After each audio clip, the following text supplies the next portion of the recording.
اعوذ باللہ من الشیطان الرجیم بسم اللہ الرحمن الرحیم۔ السلام علیکم دوستو، امید ہے آپ سب خیریت سے ہوں گے۔ ہمارے چینل ڈیپ انسائیڈ میں خوش آمدید۔ آج ہم جس موضوع پر بات کرنے جا رہے ہیں وہ تاریخ انسانی بلکہ پوری کائنات کا سب سے حسین ترین موضوع ہے۔ وہ موضوع وجہ کائنات، خاتم النبیین اور رحمت للعالمین یعنی حضرت محمد عربی صلی اللہ تعالی علیہ وآلہ وسلم کے بارے میں ہے، جو اللہ کے آخری نبی اور رسول اور امام الانبیاء ہیں۔ دوستو، اگر ہم آپ صلی اللہ علیہ وآلہ وسلم کی پیدائش سے پہلے کے حالات دیکھیں تو مکہ میں ہر گناہ عام تھا۔ بیت اللہ جو اللہ کا گھر تھا، وہاں کے مکین جو تھے انہوں نے بیت اللہ میں 360 خانہ کعبہ میں 360 بت رکھے ہوئے تھے۔ جو ملت ابراہیمی تھی اس میں شرک اتنا عام ہو چکا تھا کہ ہر ایک نے اپنی پسند کا ایک دیوتا بنایا ہوا تھا۔ کون سا گناہ تھا جو ان لوگوں میں عام نہیں تھا؟ بچیوں کو زندہ درگور کر دیا جاتا تھا، اور اس کے ساتھ ساتھ سود عام تھا، زنا عام تھا، شراب عام تھی، تجارت کے نام پر، کاروبار کے نام پر سود کمایا جاتا تھا، دھوکہ دینا عام تھا، لڑائیاں جھگڑے فساد برپا کرنا عام تھا۔ ایک چھوٹی سی بات ہوتی تھی اور وہ اس کی لڑائی نسلوں تک چلتی تھی۔ ایسے معاشرے میں ملت ابراہیمی میں سنت ابراہیمی یا تہذیب انسانیت جسے پنپنے میں حضرت ابراہیم علیہ السلام سے 4000 سال لگے تھے، وہ تباہی کے دہانے پر کھڑی۔ پھر اللہ تعالیٰ نے بنی ہاشم کے قبیلے قریش میں انہی میں سے ایک رسول مبعوث کیا۔ وہ رسول حضرت محمد اللہ تعالیٰ علیہ وآلہ وسلم تھے۔ دوستو، آپ صلی اللہ علیہ وآلہ وسلم کی ولادت مبارک 570 عیسوی میں ہوئی، جسے عام الفیل یا ایئر آف دا ایلیفنٹ بھی کہا جاتا ہے۔ آپ صلی اللہ علیہ وآلہ وسلم کی پیدائش سے چند ماہ قبل آپ کے والد حضرت عبداللہ رضی اللہ تعالیٰ عنہ کا انتقال ہو گیا۔ حضرت عبداللہ رضی اللہ تعالیٰ عنہ کے انتقال کے بعد چند ماہ بعد آپ صلی اللہ علیہ وآلہ وسلم کی ولادت ہوئی، اور پھر آپ صلی اللہ علیہ وآلہ وسلم کی ولادت جب مکہ میں ہوئی تو آپ کی ولادت کے 6 سال بعد، جب آپ 6 سال کے تھے، تو آپ کی والد محترمہ حضرت آمنہ رضی اللہ تعالیٰ عنہ کا انتقال ہو گیا۔ اس طریقے سے آپ صلی اللہ علیہ وآلہ وسلم اپنے بچپن میں ہی اپنے والد اور والدہ دونوں سے محروم ہو گئے، دونوں کا سایہ شفقت سر سے اٹھ گیا۔ پھر آپ صلی اللہ علیہ وآلہ وسلم کی دیکھ بھال ذمہ داری حضرت عبد المطلب جو آپ کے دادا تھے ان کے حصے میں آئی، اور پھر ان کے بعد حضرت ابو طالب رضی اللہ تعالیٰ عنہ نے آپ کی پرورش کی۔ حضرت ابو طالب رضی اللہ تعالیٰ عنہ حضرت علی کرم اللہ تعالیٰ وجہہ کے والد۔ پھر آپ صلی اللہ علیہ وآلہ وسلم نے 25 سال کی عمر میں حضرت خدیجہ الکبریٰ رضی اللہ تعالیٰ عنہ سے نکاح کیا۔ وہ ایسے کہ حضرت محمد صلی اللہ علیہ وآلہ وسلم تجارت کیا کرتے تھے۔ آپ صادق اور امین تھے، اور ہر کوئی چاہتا تھا کہ محمد ان کا مال لے کر جائیں تجارت کرنے کے لیے۔ پھر جب آپ صلی اللہ علیہ وآلہ وسلم کو حضرت اماں خدیجہ الکبریٰ رضی اللہ تعالیٰ عنہ نے اپنا مال دیا تجارت کے لیے، تو ساتھ میں اپنا ایک غلام بھیجا۔ اس غلام نے آپ صلی اللہ علیہ وآلہ وسلم کو آبزرو کیا کہ یہ بندہ صادق اور امین ہے، اور اس سے بہتر تاجر کوئی نہیں ہو سکتا۔ اس نے یہ باتیں آ کے حضرت خدیجہ الکبریٰ رضی اللہ تعالیٰ عنہ کو بتائیں، تو آپ حضرت محمد صلی اللہ علیہ وآلہ وسلم سے بہت متاثر ہوئیں کہ ایک ینگ ٹریڈر اتنا صادق اور امین ہے، اور اس کی وجہ سے ہماری تجارت کو بہت منافع بھی ہوا ہے۔ تو حضرت خدیجہ الکبریٰ رضی اللہ تعالیٰ عنہ نے نکاح کا پیغام بھجوایا آپ صلی اللہ علیہ وآلہ وسلم کو، جو آپ صلی اللہ علیہ وآلہ وسلم نے بخوشی قبول کیا۔ حضرت خدیجہ رضی اللہ تعالیٰ عنہ عرب کے بڑے تاجروں میں سے تھی۔ آپ کی عمر نکاح کے وقت 40 سال تھی، آپ بیوہ تھی، اور آپ کے 3 بچے بھی تھے۔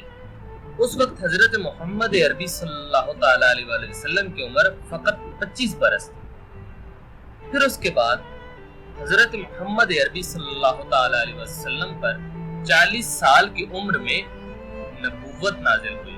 جب آپ عبادت کی غرض سے گئے اور وہاں پر عبادت میں مشغول تھے کہ جبرائیل علیہ السلام آپ صلی اللہ علیہ وسلم پر پہلی وحی لے کر نازل ہوئے۔ وہ پہلی وحی علم کی ابتدا تھی۔ اقرا، پڑھ، بِاسْمِ رَبِّكَ الَّذِي خَلَقَ خَلَقَ الْإِنسَانَ مِنْ عَلَقٍ، پڑھ اپنے رب کے نام سے جس نے پیدا کیا انسان کو جمے ہوئے خون کے لوتھڑے سے۔ یہ آپ صلی اللہ علیہ وآلہ وسلم پر پہلی وحی تھی۔ پھر اس وحی کے بعد آپ صلی اللہ علیہ وآلہ وسلم نے پریچنگ آف اسلام کی، اسلام کی تبلیغ کی، اور آپ صلی اللہ علیہ وآلہ وسلم کو کافی مصائب کا سامنا کرنا پڑا۔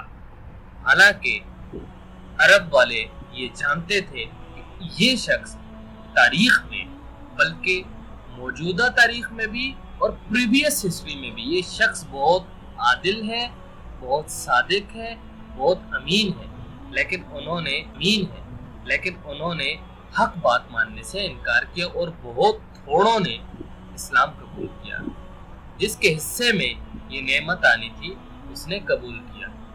پھر آپ صلی اللہ علیہ وسلم نے جب یہ نبوت کا اعلان کیا تو 40 سال کی عمر میں کیا، اور پھر جب عرب والوں کے مصائب بڑھنے شروع ہوئے، مظالم انہوں نے بڑھانے شروع کیے، تو آپ نے اپنے فالوورز کو، اپنے پیروکاروں کو، اپنے اصحاب کو یہ تلقین کی کہ ان میں سے بعض جو ہے وہ ہجرت کر جائیں حبشہ کی طرف۔ تو 515 عیسوی میں پہلی چھوٹی ہجرت ہوئی۔ پھر اس کے بعد آپ صلی اللہ علیہ وآلہ وسلم نے 13 سال مکہ میں اسلام کی تبلیغ کی، بغیر کسی جنگ کے، امن کے ساتھ اسلام کی تبلیغ کرتے ہوئے 13 سال تک، لیکن بہت سو نے اسلام کیا۔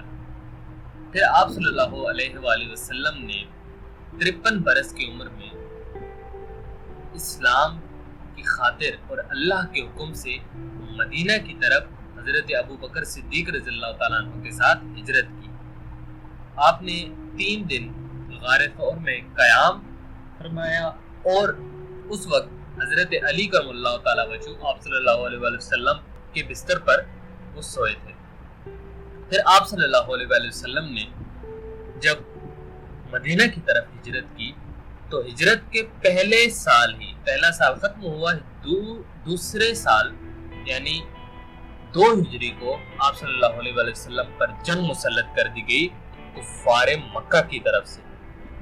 آپ صلی اللہ علیہ وآلہ وسلم نے اس جنگ میں خود حصہ لیا اور اسے غزوہ بدر کا نام دیا گیا۔ یہ بدر کے میدان میں جنگ ہوئی تھی جس میں مسلمانوں کے صرف 313 اصحاب تھے، اور کفار کی طرف سے 1000 کا لشکر موجود تھا جو جنگ کی غرض سے آیا تھا۔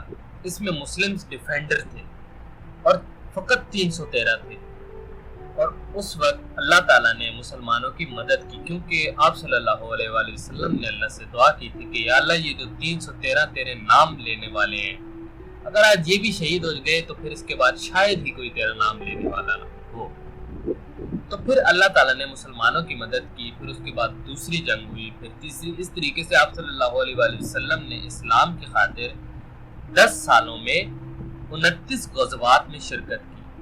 سب سے آخری جو غزوہ تھا وہ غزوہ تبوک تھا، اور آپ صلی اللہ علیہ وآلہ وسلم نے 59 برس کی عمر میں مکہ فتح کیا۔ مکہ فتح کرنا آپ صلی اللہ علیہ وآلہ وسلم سے سب سے بڑی پیش قدمی تھی، اور یہ مسلمانوں کے عروج کا وقت تھا جب مکہ فتح ہوا، اور آپ صلی اللہ علیہ وآلہ وسلم نے اپنی تمام ذمہ داریاں پوری کر دی۔ پھر 23 سال کی مسلسل جد و جہد کے بعد قریباً 1,24,000 اصحاب کا لشکر آپ صلی اللہ علیہ وآلہ وسلم کے ساتھ تھا، جنہوں نے آگے مزید اسلام کی ترویج کرنی تھی۔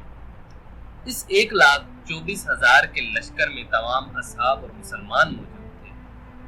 آپ صلی اللہ علیہ وآلہ وسلم نے 23 سال میں قرآن کی تعلیم لوگوں تک پہنچائی، جس میں سے 13 برس مکہ کے ہیں اور 10 برس مدینہ کے۔ پھر آپ صلی اللہ علیہ وآلہ وسلم 632 عیسوی کو اس دار فانی سے کوچ کر گئے۔ دوستو، آپ صلی اللہ علیہ وآلہ وسلم کی زندگی کائنات کی سب سے حسین زندگی ہے، اسی لیے کائنات کے خالق نے کائنات کی سب سے حسین کتاب قرآن مجید میں آپ صلی اللہ علیہ وآلہ وسلم کی سب سے حسین زندگی کو اسوہ حسنہ قرار دیا ہے۔ یعنی یہ جو واحد لائف ہے ہولی پروفٹ صلی اللہ علیہ وآلہ وسلم کی، اگر ہم اس پر چلیں گے تو ہم سیدھا فلاح پا جائیں گے۔ یہی صراط مستقیم ہے جو ہمیں آپ صلی اللہ علیہ وآلہ وسلم کی لائف قرآن اور صحیح حدیث سے ملتی ہے۔ آپ صلی اللہ علیہ وآلہ وسلم کی سنت میں نجات ہے، قرآن میں نجات ہے۔ تو دوستو، آپ صلی اللہ علیہ وآلہ وسلم کی زندگی صرف مسلمانوں کے لیے نہیں، پوری کائنات میں تمام انٹیلیجنٹ لائف کے لیے یہ زندگی بہترین زندگی ہے اور بہترین نمونہ ہے بہتری کے لیے، امن قائم کرنے کے لیے۔ اسلام کا مطلب ہی سلامتی ہے، امن ہے۔ اور مسلم جو ہوتا ہے، مسلم کا مطلب ہوتا ہے سرنڈر کرنے والا، خود کو جھکا دینے والا، خود کو اللہ تعالیٰ کے احکامات کے آگے جھکا دینے والا۔ یعنی انسان عبد ہے، انسان بندہ ہے، اور وہ معبود ہے جو اللہ ہے، اور اس کے تمام احکامات جو ہیں وہ عبادات ہیں۔ تو ایک عبد پر یہ ضروری ہوتا ہے کہ اپنے معبود کی تمام تر عبادات کو اولین ترجیح دے۔ اور وہ ہم تک کیسے پہنچیں گی؟ وہ کیسے پہنچے گی؟ محمد الرسول اللہ سے پہنچے گی۔ کلمے کا بھی یہی مفہوم ہے کہ لا الہ، یعنی کوئی بھی الہ نہیں ہے، کوئی بھی معبود نہیں ہے، پھر الا اللہ، مگر اللہ کے علاوہ، اور محمد الرسول اللہ، اور محمد اللہ کے رسول ہیں، یعنی ہم ان کی زندگی پر عمل کرنے کی کوشش کریں گے۔ آپ صلی اللہ علیہ وآلہ وسلم نے مومن کی 3 نشانیاں بتائی ہیں۔ سب سے پہلی، وہ جھوٹ نہیں بولے گا، یہ زیادہ صادق ہوگا۔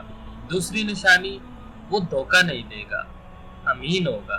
تیسری نشانی، خیانت نہیں کرے گا، امانت دار ہوگا۔ تو مومن جو ہے وہ ان 3 بنیادی خصلتوں کے ساتھ جب انسان اپنے معراج کو پہنچتا ہے تو وہ مومن کہلاتا ہے، اور پھر نماز مومن کی معراج بن جاتی ہے۔ دوستو، امید ہے ہماری یہ ویڈیو آپ کو پسند آئے۔ دوستو، ہمارے چینل کو سبسکرائب ضرور کیجیے گا، بیل آئیکن کو ضرور دبائیے گا۔ اللہ حافظ، تھینک یو۔